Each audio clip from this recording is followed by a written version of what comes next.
When you show up for a relationship, whether it's your wife, your husband, your client, your employee, not because you have to, not because it's an anniversary, not because it's like, hey, it's 10 years, you worked for us for 10 years. You show up because you wanted to. That's when relationships flourish and people realize you're actually in their corner. He's the one. I have a dream. With great power comes great responsibility.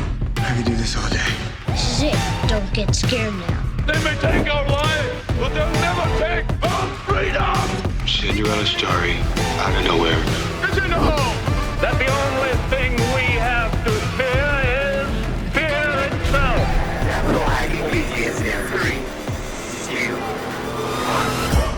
Welcome back to the big show, John Edwin. Wow, guys, you are in for a treat today.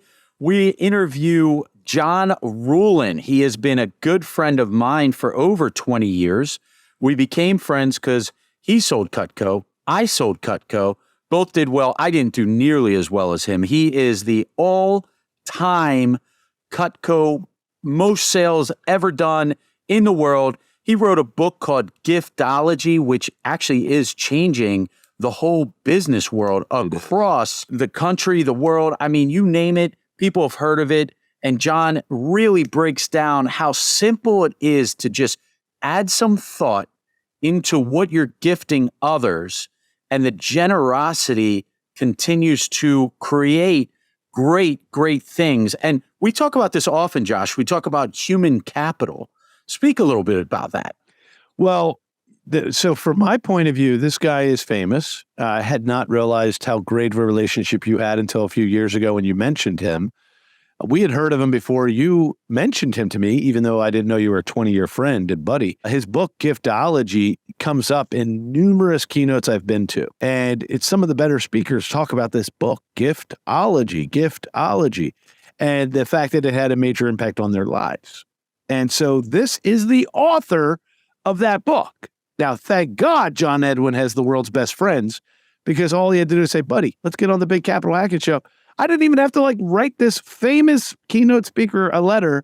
He just shows up on our show one day because he's your buddy and he drops it. Now, there's a lot of time in this show where we just sit back and enjoy a wonderful keynote, because he is a highly compensated keynote speaker today and he deserves to be. So really, this is like a keynote presentation delivered just to you, the beloved capital hacking community. I think you're going to get a lot of value out of it. I think if you stay till the end, you'll find out about how he metamorphosized the Chet Holmes book. If you ever heard about that one, The Ultimate Sales Machine, how he took it to a whole nother level, and how he is so intentional with his gifts. And he has a company that teaches you how to do that, or just free education. He'll offer it for free because he thinks it's important to treat people that way. It's just very much a human, out of respect for others. Very much a lot of great messages in this show.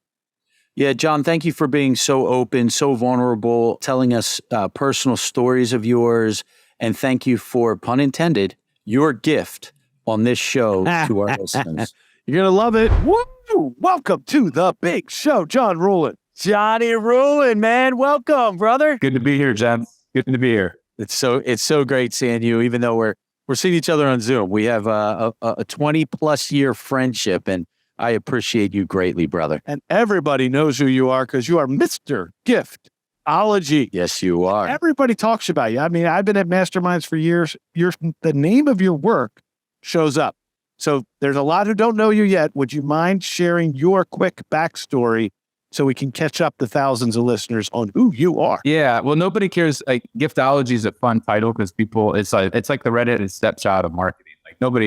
People talk about Facebook and joint ventures, all that stuff. Nobody's like, man, what's my gifting strategy? That'll 100x my business. But what they don't realize is I don't like gifts either. I wrote a book called Giftology. What I do like is how to build memorable, uncommon relationships. And what I learned from my early mentor when I was interning with Cutco, he was a law firm owner and he was a rainmaking, referrals came out of his ears, and he would drop bombs on people. He'd find a deal on noodles and, invest 40 grand and, buy a semi-load of noodles.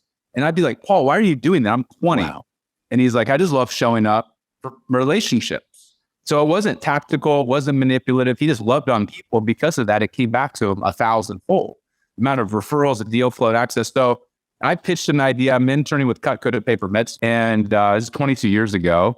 And I'm like, Paul gives stuff away. Maybe he'll buy pocket knives or hunting knives. They're a few $100 a piece. And he changes my life forever. He's like, John, I don't want to order anything, for the guys. And I said, what are you talking about? He's like, I want to order 100 of the paring knives with the chef knives. I'm like, Paul, you want to give a bunch of dude CEOs of million and billion dollar companies like a kitchen tool? Why? And he said, John, the reason I have more referrals, deal flow, access, retention, loyalty, all the outcomes we want in business are driven by how we show up for people. And specifically, if you show up for the family, everything else in business takes care of itself. So it was there I realized it wasn't about the stupid knives. Although to this day, we sell, on the agency side, we sell millions of dollars of knives. Paul understood the psychology of how to show up in uncommon ways. And when you're liked or loved, trusted, and top of mind, that's the trifecta. You get referrals if you're top of mind. You get referrals if you're loved. You get, people will run through walls for you and send you deals if they care, if they knew you care about them. And most people send crappy stuff from China. They do the same dinners, ball games, rounds of golf that everybody on the planet, every industry does. And if you can show up for a relationship in a unique way and make somebody say, wow, I've never experienced that before. And now they're talking about it 10 years later, every time chance they get, you have unpaid sales reps recruiting for employees, for clients, for partners, for investors. And so really Giftology is a system and a process and the strategy on how to show up in uncommon ways for your most valuable relationships. I love it. And I actually want you to expand a little bit because there's a story I want you to share about the gentleman from EO and the Brooks Brothers. And can you share that story for our listeners, please? It's so powerful. Yeah. So every industry, we all have pillars of the community, whether you're a banker, accounting firm, law firm owner, estate, real estate, commercial broker, like we all have, a few dozen or a few hundred relationships that if we had those people, not just as clients or people acquaintance, but if they were in your corner, those relationships could change your business for forever. They could bring capital. They could open up doors on pocket deals that nobody gets access to. Like we all know those people in all the industries. And for me, Cameron was one of those guys. He grew a company from 2 million to 127 million. He was an EO, YPO. He was known as like the CEO whisperer. And everybody's coming at Cameron all the time, right? Like a lot of people that have money and power it's not their first rodeo. And so I invited him to the dinner and a ball game. He's come to speak in Cleveland. And his response was the most underwhelming response ever. He said, I guess I'll go. And the reason he said that was that he's going to go on 100 dinners, just like all your clients and partners and whatever else, like, oh my gosh, we're going to Morton. Nobody cared. And so I was like, I need to do something else different to show up for Cameron. And so I found out he loved Brooks Brothers. And I didn't just go buy him a gift card. I didn't just buy him a shirt. I went and bought the entire fall collection in Brooks Brothers. It was $7,500 in clothes. And I outfitted his Ritz-Carlton hotel room to look like a Brooks Brothers store. Cameron flies in. You could tell he doesn't want to go to dinner and a ball game with me. It was one of those travel days from Hades. He just wants to go to bed. And when he came back down from his hotel room and his eyes were this big, he said, John, I called 3 authors and texted 3 authors. I've changed you my quote for the best experience, the most mind-blowing experience I've ever had. He said, whatever you want to talk about, for as long as you want to talk about it, I'm all ears. Now, what's funny is after that experience, I continued for a decade to invest about $25,000 in that one relationship. And people are like, John, like, even when I spoke with Google, they're like, why'd you keep doing that? You had them at hello.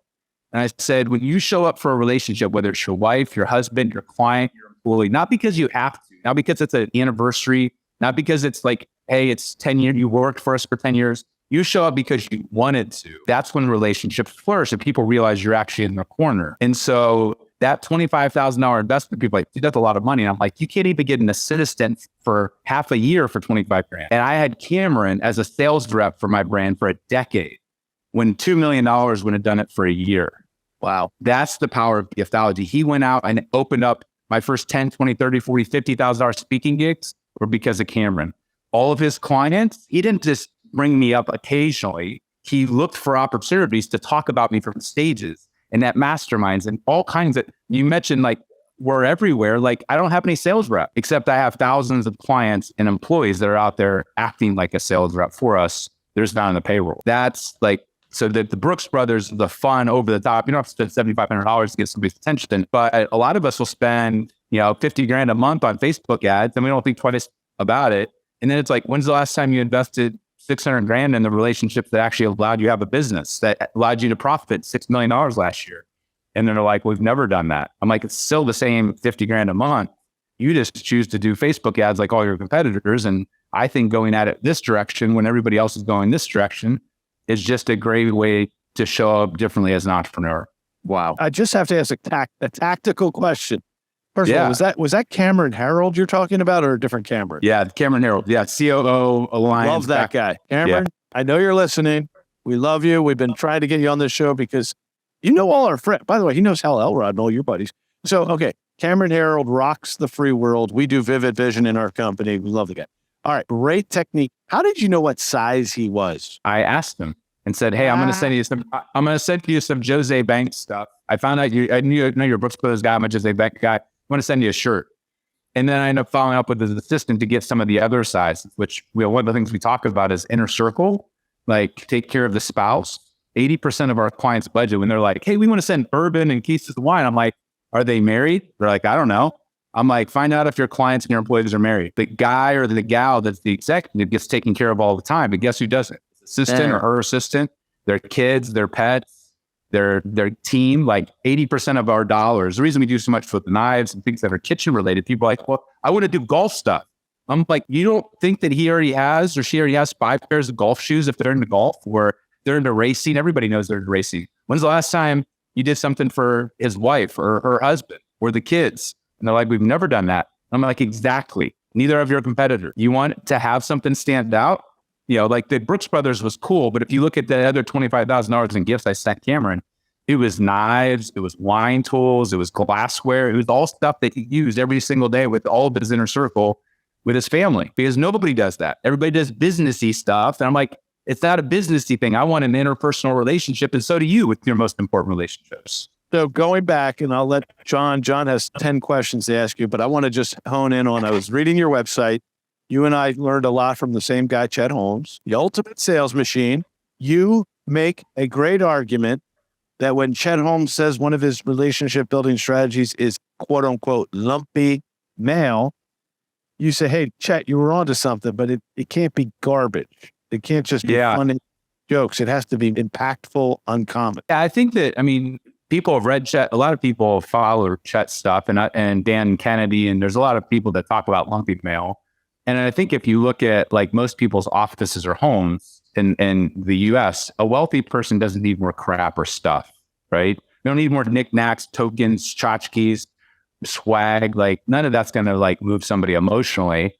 And, lumpy mail tends to be like, "Hey, I want to talk to you. Like, wouldn't you like to have a Ferrari in your driveway?" And you send a little Matchbox Ferrari. To me, that's like junior varsity level. If you're going to send something to somebody and you have an important solution to them, it should be representation based upon the value you place on that relationship, whether it's a prospect, a client, whatever else. So send anybody a stress ball with your logo on it or some like cheese ball. "I'm going to send you a shoe from Walmart, would get my foot in the door." I think there's a way to elevate that to a 2.0 or a 3.0 level where it's like, "Wow, this guy sent me a pair of custom shoes in my size with my favorite Bible verse, burned into the leather sole." Like that makes somebody say, "Wow, these guys are different. They're classy. They're unique. They're creative." They're already leaning in saying, if they took this much time and energy and effort on a gift or on an artifact, like imagine what else is behind the curtain. Like it foreshadows something special. So to me, like any touch point that goes out, business card, website, like you'd never take your best clients to McDonald's. Why would you give the McDonald's version of a gift or lumpy mail? That to me visual. Is not, it just doesn't make any sense. It's not congruent. And so it confuses the relationship. Johnny, what I understand that, when you were interning with Cutco, you ran into this gentleman and he was amazing as far as what he was doing gift wise and creating so many referral sources and getting doors open that normally wouldn't be.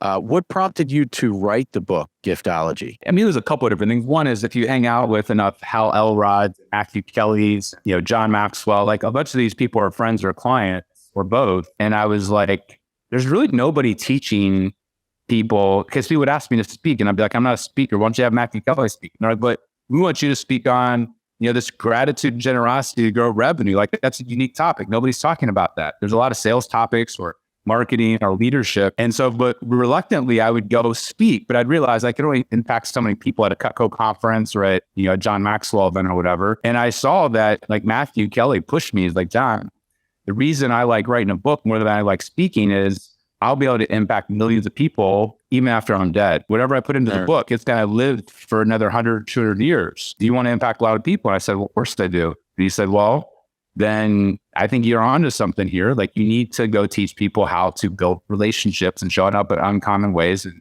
do all the things. Like there's nobody else that's in your category, like own the space. And so I tried for like 5 years to write the book and, got like 10% of it done. Eventually my business partner's like, no, we need to hire somebody to help with this. And so we cut a, $30,000 check to Scribe. It was called Book in a Box at the time. Yeah. So Tucker Max, which funny story about Tucker. First 2 times I met him or saw him on stage, I was like, I'll never work with that douchebag. And then I he thought ends up the writing same my thing, book. by the way. What? Yeah. Yeah. But he's become a friend and somebody I respect. I love the guy.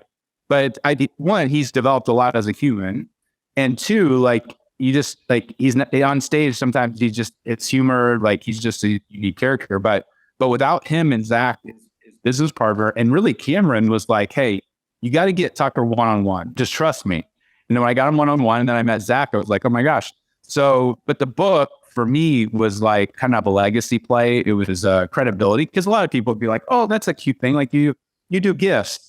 And it's like, you don't understand. We're working with like professional sports franchises and like crazy things. But on the surface, it was like gifting seems like this, who cares? And so the book helped build like credibility around it. There was a process, there was a strategy, there is ROI, all of that. And so, 7 years ago is when it came out, but we've been doing it for 22 years now. Yeah. Yeah. I've been lucky to watch that. And John, you have, and I'm going to say unique, and that word is overused. People say unique or very unique. That you can't say very unique. Unique is one thing. You can say very rare. Can't say unique. But you have a unique product, actually. And that product is a mug. It's a coffee mug. And people can purchase this. And you have to know a lot about the person because I think it goes into their life, what they love, different highlights of their life. Can you talk a little bit about this unique mug that you use? Yeah. A coffee mug. Yeah, it's $2,000. It's Gosh, this is serious right here. It's $2,000. It's $2,000 $2,000 mug. Don't drop it. Yeah, you don't drop. So I used to, the ironic part is I used to make fun of the worst gifts on the planet, like backpacks, cases of wine, like the same stupid stuff, give it over and over again. Mugs were on the list. And then this artist made one for me and my wife. They're called Artifact mugs. And they take a few weeks to make and they're made one at a time and carved into it. Like everybody's life, whether you're a janitor, a billionaire, like all us humans, right? God's made us a certain way. And we all have moments in our life. And it's usually people, experiences, tragedy overcome, charities, who mentored us first. So there's 6 questions. And this artist made one for me and carved in like me on the farm and me like doing this experience with Cameron. And like gave it to my wife. My wife started crying and she's like, this is one of the most thoughtful gifts anybody's ever given us. I've since given these literally to billionaires. And I've had some mentors of mine that said, John, if my house is on fire, I'm not grabbing my $50,000 watch. That'll get replaced with insurance. This mug reminds me of who I am, what matters, core values, my why. And every day as I drink my coffee or tea, I'm reminded of that. It's like one of like the most valuable things that I own. And I've had other people that have sold their companies for multi-9 figures. One in particular out of Atlanta, their house got robbed. And his wife's, the first thing that she went to go check wasn't all of thousands or tens of thousands, millions of dollars in jewelry. She went to the cupboard to see if the mug was still there. Wow. That's unique. They're worth 9 figures. And the first thing why?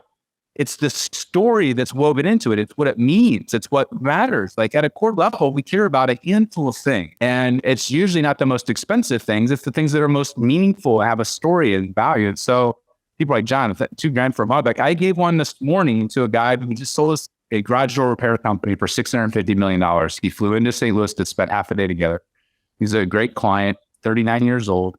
And we did one of these mugs. He's like, dude, this is one of the coolest gifts I've ever received. And the dude like just bought a $14 million house. Wow. And he's Googling, and his girlfriend who helped me, gift it to him, she's crying just because of how much meaning there is tied into this as we sit in the Ritz-Carlton in St. Louis. So these Artifact mugs sound crazy, but I've given them to all my employees, people at my wedding, you name it. And at least half the time, that even the burliest dudes, they're crying when they get them because of how much meaningful of an Amazing. Well, we're here at that quick little break. Here's why. Typically, John, in the break, we get to hear some cool stuff in the break. But when we come back, we do a master session. And I can't wait for everybody to learn step 2 of Giftology. In my perspective, I have a few questions. I think we'll all take a lot of action away. We'll be right back. Hi, this is Melanie McCallan. Josh and I are just so grateful for the many investors who already joined us at Accountable Equity. Accountable Equity is so much more than a capital group. It's really a community of accredited investors that want to learn and grow together. I just want to personally invite you, if you want to find out more about this type of investment and see if it's right for you and your family, please visit us at accountableequity.com. John, Rulin, we are back. John Edwin and I are geeking out. He's known you for 20 years. I met you today. But I have heard of Giftology for years. And you told a great story in the first segment about Cameron, Vivid Vision, and how impactful it was upon him that you designed an intentional gift, an uncommon. What was step 2? This is my question. So you nailed it. You got his attention. He understands you're a man of virtue and value, and he wants to have a conversation. What was the next conversation? And how did you turn that into business in a natural way without seeming, contrived? Manipulative. Yeah. Yeah. So here's the interesting thing. If you blow somebody away and love on them repetitively, like the Brooks Brothers was one thing, but then I followed up with like the full $5,000-$10,000 knife set with his quotes on it. Like, I think a lot of times people, it's like they jab, like Vaynerchuk's jab, jab, jab, right hook. They jab and then they right hook. They give and then they ask. And what that is it's transactional. Hey, if you do this, you get this. Hey, we just did a transaction. We just did a big deal. Here's your gift. Hey, you gave me a referral. Here's your thing. Those are out of obligation. And it feels it cheapens the relationship because people that refer business oftentimes are doing it because of the relationship, not because you gave them a $500 bottle of wine. And so what I did was I kept adding value, both with gifts, but also like opening doors for him. And what happens, Robert Cialdini's written about it in the book Influence and Persuasion. When you show up for somebody, the way, whether you believe in a God or not, the way that we're wired is when you show up generously, open-handed, God's wired us to want to reciprocate. It's just how we are. Like, Proverbs 18:16, a gift ushers you before a king. When you do something for a king, guess what? That king wants, and oftentimes it comes back 100-fold because it's unequal. Like, wow, that dude's in my corner. I want to bless him. I want to show up for him. And so most people, like Adam Grant's book, Give and Take, are matchers. You do something, they immediately want to do something back. And so I just kept showing up for Cameron, and he started to ask the questions. Like, I loved how that looked or felt. I loved how my wife talked about that. How do we do that for our clients? How do we do that? Tell me, he started to ask the questions because I put so much love onto him. And it sounds woo, right? But when somebody shows up for us powerfully, we want to reciprocate. And so that there was no real conversation that I had to direct. Because actually what's funny is, and Edwin knows, when he met me 20 years ago, I'm naturally an introvert. I play an extrovert on stage, but I'm not the life of the party. But when I give amazing gifts, guess what? They come popping at the bit, wanting to say what the hell are you doing? How do I do this? Or this is crazy. So yeah, at least for me, most of the time, I'm ready to answer the question, but I'd much rather them ask than me have to bring it up or tell them. What was that verse? Proverbs what? 18:16. Yeah, there's a smart guy that wrote Proverbs, huh? So if you probably have a couple questions. I have a few more deep dives, if you don't mind, and then you can interrupt me with hilarious jokes or whatever you want to say. So John, you know what the listener is thinking? And that's because John and I drive side by side with our listeners every other weekend to see what they're thinking when they listen to the show. And what they're thinking is phenomenal concept, phenomenal intellectual backing to the concept, a lot of natural reciprocity, persuasion. You mentioned all our favorite authors. Matthew Kelly and I went to college together. I know the guy since he was young. Hal Elrod, I've only met. Tucker Max, I've met once. So I like all those guys. I like what they've done. So there's a lot of cool things you've mentioned. But we're a little confused as to, oh my gosh, what is it that do you sell training or do you actually sell product? So both, actually. The goal, it's not hard to do this for one person. If you want to go take care of your wife or your biggest client, like anybody can go drop it, can follow our playbook or recipe and go do it on their own. What's challenging is if you have, a few dozen employees, you have a few dozen investors, maybe you have a bunch of contractors, suppliers, mentors, you name it. You have a bunch of relationships to take care of. When you have a bunch of relationships to take care of, you start to not handwrite the notes, or you cut corners, or you're like, you put your logo on things, you just order a bunch of crap from China. So what our agency does is people will hire us to do it for them. They send us the list of relationships. They send us the value or potential value of those relationships. And then we put together a relationship plan, whether it's 3 times a year, 6 times a year, whatever it is. And we help them drop bombs on whether it's 20 people or 20,000. And so the agency is really a logistics and a strategy. And we help make it super easy to be able to love on people at scale and to do things that feel one-on-one, but I might take the same thing. Like that mug, I could give that mug to 100 people. And every single person that got it, doesn't matter the industry, doesn't matter the size of the company. If they're a human being, then it will resonate because it's tied into who they are. In the mug, the clay that's worth 30 or 40 bucks, but it's worth millions because of how it makes somebody feel on a day-to-day basis. And so the focus of our agency is to take small and large companies and make it that leader. That's awesome. Really easy for them to love on people at scale. And I love that, people can get in touch with you, John, and hire your company to do this. Because when you're talking about men and women that are so successful running these large businesses, they are caught up and they're in their lane. And this is not part of their lane. And you're somebody, I don't know of anyone else doing what you're doing, by the way, but you're somebody that they can get in touch with to create amazing gifts, and which are really creating an experience and deepening a relationship. What other gifts that you see are as powerful as the mug? Like name a few others. I'm curious. Yeah, I mean, it as I talked about, like the focus is always the who, not the what. The people, like guys in particular, we're visual, right? We go to Chick-fil-A or Chipotle or a steakhouse. We're like, I want the ribeye right there. We're visual. And so to us, we walk people through a whole process, which your guys' tribe can download the entire playbook. And you have to buy Giftology. You go to giftologysystem.com and they can download our step-by-step of like who to think about, how much should you invest, what percentage of profit, how to think about this from a marketing or biz dev or HR perspective, all that kind of stuff. But the who is the important. The what is just the delivery vehicle. So the mug will only work if you do the right who tied into it. Yeah. The artist will make cigar trays. My business partner is a big cigar guy. So we'll take the same clay trays, it's $2-3 grand. He carves into it. And now like somebody that smokes a cigar every day, like that's their mug or a vase. So really that medium can be used in a couple of different ways, but it comes in a special box with a video from the artist. The knives to this day are a great example of taking something very unsexy. But if you add the right personalization and timing and all the other parts of the recipe that we talk about, like we had a former Cutco guy, Pete Vargas, who's like working with like Grant Cardone and some of the biggest guys. I love that guy. So So Pete's amazing. He's like, we just struck a deal with Tony Robbins. I want to give Tony something amazing, just as like we don't need anything from him. We just want to love on him. I said, Pete, we're going to send knives. He's like, we're not sending Tony Robbins knives. I said, check this. I said, are you the gifting expert or we? He's like, all right, John, what are we going to do? Good question. I said, okay, I love it. We're going to take the biggest knife set that Cutco makes.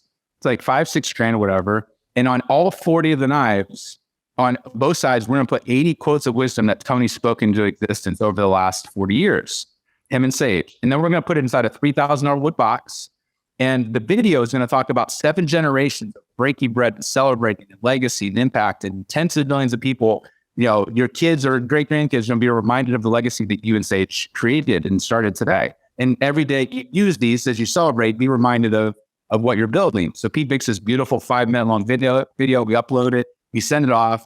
And for 3 months, we don't hear anything. And Pete's pissed. He's like, I shot 10 grand with you and I didn't get anything from it. I didn't just get even acknowledgement. I said, Pete, you trust me? He's like, yeah, I trust you. A month later, he gets an audio at like 11 o'clock at night. It's Tony's wife, Sage, and she's in tears. Now they could buy 10,000 knife sets. Sure. Why was she in tears? Because it tapped into it. The knives now are a daily functional piece of art that reminds them of their legacy, that reminds them of their kids and grandkids and great grandkids and future generations. And so you can take something unsexy like knives or like mugs or whatever else. I like things that are functional and practical and touched and used and seen every single day. And so most of our things tend to tie to that kitchen area because of that. But there's other things that you can do. But those are the things. Like if I do a wine tool, it's a $700 wine. Why? There's some people that will drink $100 bottles of wine, like they're going out of style, and they're never going to remember the wine. But if you give them a wine tool with their favorite Bible verse or their autograph carved in the titanium, and now they're opening all your competitors' wine with this tool, subconsciously, they're touching it and being reminded of who gave them an artifact to say, I appreciate who you are, and I know you're a world-class human, and I, not because you did anything, just because of who you are, I wanted to bless you with this. Like, so those are the sorts of things that we're tapping into. This reminded me, and you're going to remember this, but you probably still don't have these, John.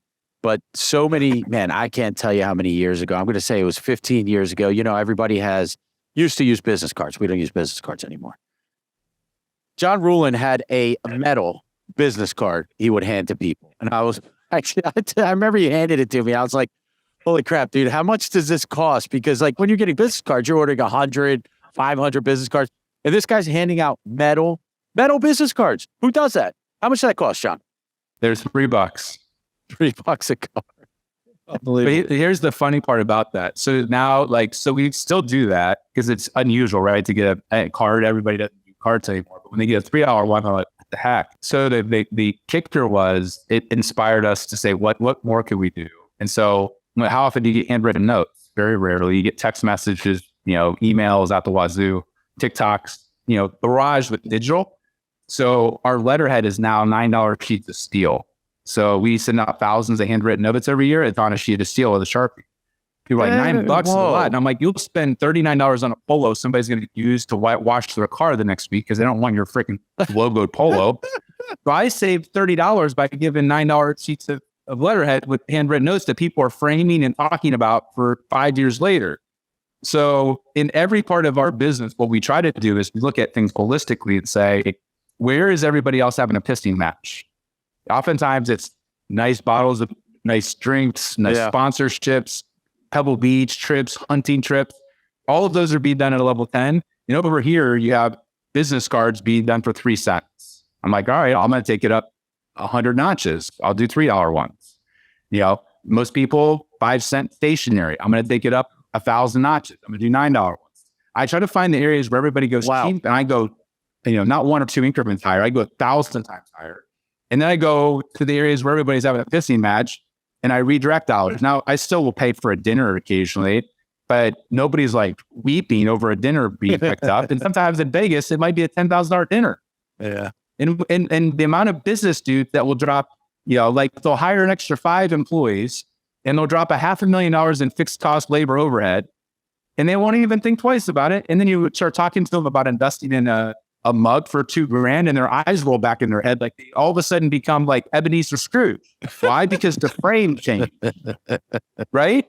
These guys that are in real estate and insurance are like Daddy Warbucks.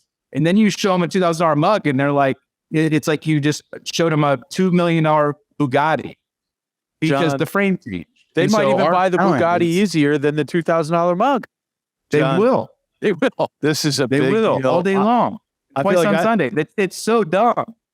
It's so dumb. But if everybody was good at this, it would just be like dinners and rounds of golf and ball game tickets. There's nothing wrong with them, but they're table stakes. So I love hitting people right in the face to be like, hey, you think that you got this figured out, but here's a little tiny little hinge that can swing this massive door that you've never thought about. And so, that's, the mugs are fun, the knives are fun, the wine tools, all that. But at the end of the day, it's like, using them the right way is just as important as what it is. This is powerful, and it's probably changed me in some ways, but to summarize my interpretation and make sure I give you a chance to let us know how we can follow up with all the work you do. Here's our interpretation as a new person to the world of giftology. John, of course, your buddy here, has taught me, but it's the idea that you're intentionally trying to love on someone else. You're using the method of breaking the clutter, which was a Chet Holmes thing that I really loved. And you break the clutter of your premium targets, the people that you really hope to build relationship with, not transaction, but relationship. And you're going to reverse engineer it through intentionality. They feel loved. And it needs to be authentic. And so if I interpreted that correctly, that's the genesis of Giftology. The fact that you have good ideas about Giftology is just another superpower. It's all philosophical underpinning. If I did okay, let me know, and make sure, please share with us how we can find more about you. Yeah. So I would say, giftologygroup.com is our direct site where people apply, to either have us speak at one of their big events or we'll apply to see if we're a fit on the agency side. But I put out tens of thousands of hours of free content because at the end of the day, I want people to go do this, whether it's with their spouse, their kids, their church, their charity, their business, how they treat their employees. I just want people to go be more radically generous with those relationships because as leaders, we have the ability to affect dozens, hundreds, thousands, tens of thousands of people, each leader. If you start taking into account how you treat your suppliers, how you take care of your, I have one guy out of Canada who's a big consultant, and he started sending stuff to his law firm and accounting firm. And they were reaching back out and they're 15 years, nobody's ever done this. It changed the relationship. It impacted that person emotionally. So I just get excited about people taking this and going and doing something with it. If they need help, great, they can reach out. But more than anything, I hope to shift people's strategy and mindset about how they show up for relationships. Johnny, so I haven't asked you to tell a story because you're coming back on, by the way. This will probably air in the 270s, somewhere in that episodes. And you probably know the story I'm going to ask you to tell. So our listeners and Josh are going to have to wait to hear your proposal story on the next episode. The cliffhanger. Yep. On the next episode. Yep. Yeah. When we go into the 300s, we love to have you back and love to have you share that story. And by the way, thank you for sharing so much wisdom. Thank you for the free content. Thank you for just the gift you are to this world and the impact that you're making, because that's such a massive thing that you're doing. And thank you for the beautiful gift of friendship. It's mutual, brother. Thank you. Thank you, buddy. Cheers. Talk to you soon. Damn straight. We just got buddy. We got to the end of another great show. And everyone listening right now, you're the family and friends. Thanks for staying till the end. That was so fun. And hey, hit the like, hit subscribe. We're here to serve you guys. That's why we're doing this show. Josh is not paying me. I'm doing this off of my quote unquote sweat equity because we want to make a difference in your life. And then that ripple effect will continue to touch the world. Hey, amen, brother. Please check us out on capitalhacking.com, all the social media threads. And yes, I know you've probably already sent this episode to one of your best friends. Thank you. We love you. Just go right into your iPhone, hit the plus symbol. We'll talk to you later. See you next week. Share.